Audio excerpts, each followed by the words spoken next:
là-dessus, on a un vrai problème de relation sciences et société qui influe très très profondément notre manière de travailler. Par exemple, il est vrai que la presse est plus sensible aux émotions et que donc un certain nombre de catastrophes et de fausses terreurs qui se sont succédées après année répondent aux besoins de la société et des médias de se faire peur pour une raison ou pour une autre. Je voudrais prendre que H5N1, je m'excuse, mais H5N1, c'est une zoonose qui tue les animaux.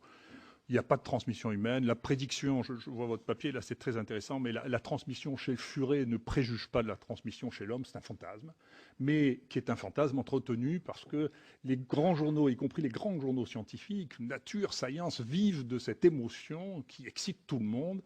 Et ces terreurs à répétition que je vis depuis maintenant 20 ans ne se révèlent jamais. C'est jamais vrai, mais ça fait bouillir la société. La deuxième chose qu'aime la population et donc la presse, c'est la prévision. Qu'est-ce qui va nous arriver? Mais on ne sait pas le dire. C'est pas vrai. L'avenir n'est pas le reflet du passé. La grippe espagnole, ça n'arrivera plus. Je vous dirai pourquoi, mais plus jamais. C'est pas vrai.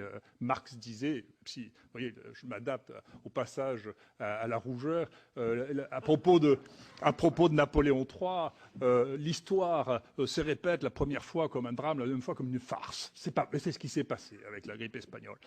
La troisième chose, c'est que même si on parle de tabous, les tabous les plus importants, je vais vous en donner un, au risque de me faire crucifier, les tabous, les choses les plus simples, les plus évidentes dans la transmission, on n'a toujours pas le droit de le dire, mais je vais vous le dire quand même. Quand même, on a un problème majeur avec le sida dans ce pays, c'est que la population des gens qui ont des coïtanos réceptifs ont un taux de transmission et d'infection qui est aussi élevé qu'il y a 30 ans.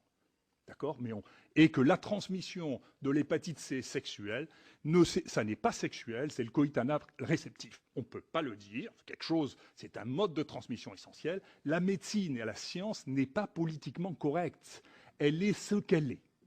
Et ça, il faut que nous puissions dire simplement les choses parce que nous ne pouvons pas rentrer en résonance avec les médias qui nous interdisent, y compris dans les meilleurs journaux.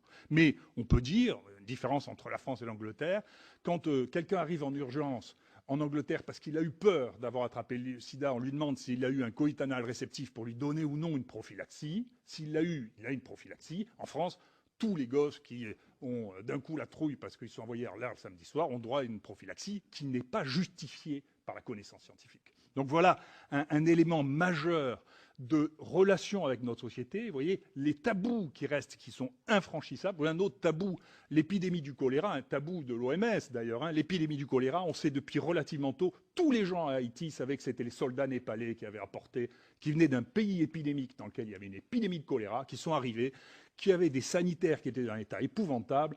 Et le travail qu'a fait Renaud Piarou n'a même pas été examiné par le Lancet parce que c'était tabou. On ne pouvait pas dire que c'était les bons soldats qui étaient venus pour faire du bien à Haïti qui ont tué 10 000 personnes parce que les conditions sanitaires et la déclaration de l'épidémie de choléra à l'intérieur du camp de népalais n'a pas été faite.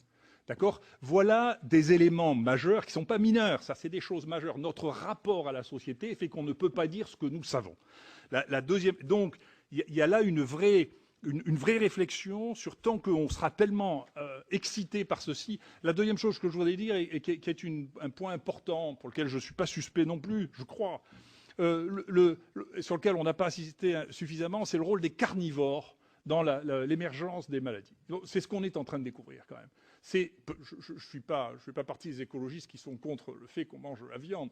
Je ne veux pas que vous croyiez ça. Mais en pratique, un nombre de maladies émergentes viennent du fait que l'on mange un des modes de transmission majeurs des nouveaux pathogènes, dont le SARS, dont très vraisemblablement le sida, dont un certain nombre de maladies a été lié en Afrique avec la nourriture de viande de brousse et partout avec... Et il y a d'ailleurs une zone à très haut risque à surveiller, c'est qu'il y a un coin dans le nord de la Thaïlande, le Laos et dans la Chine avoisinante, dans lequel les gens mangent tous les animaux crus.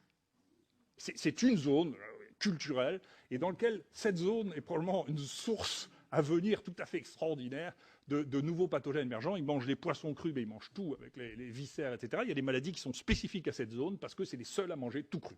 Voilà. Et donc ça, c'est probablement une zone à réfléchir et à surveiller pour les pathogènes émergents. Voilà les quelques domaines que je voulais dire. Je voulais dire attention sur le SARS. à force de vouloir vous expliquer les choses simplement, on finit par vous dire des choses qui sont approximatives. Quand même, dans le SARS, c'est quelque chose qui est resté très très mystérieux pendant longtemps. C'est la transmission à l'intérieur de cet hôtel à Hong Kong dans lequel les gens ont été transmis. Et globalement, ce qu'on pense, c'est que c'était pas du tout respiratoire, mais c'était par les mains, et que c'est un des employés qui avait le SARS qui, en touchant les poignées de porte, a transmis à l'intérieur de l'hôtel, et que donc l'essentiel de la transmission du SARS ne s'est pas faite comme ça. Quant à Roissy, je m'excuse, quand on demande aux gens s'ils font bien, ils vous répondent toujours qu'ils font bien, mais il n'y a eu qu'un SARS en France, c'est un médecin. Il est passé à Roissy sans rien dire à personne. Bien sûr, il n'a pas été arrêté. Et il est allé directement dans sa ville, à Lille, où il est mort dans une réanimation. Donc la gestion du SARS, ça a été ça en France. Et à Roissy, bon, la dernière fois que j'y suis allé, je m'excuse, mais il se passait quelque chose qui théoriquement ne devrait pas se passer. J'avais devant moi, j'allais à Montréal, j'avais devant moi un gosse qui avait 6 ans, qui avait une magnifique varicelle flamboyante. Et les Américains sont en train de se plaindre qu'on importe chez eux et de la rougeole et de la varicelle parce qu'on ne contrôle rien dans les avions qui partent d'Europe. Donc je suis plus dubitatif que vous sur la qualité de la prévention des maladies transmissibles à Roissy.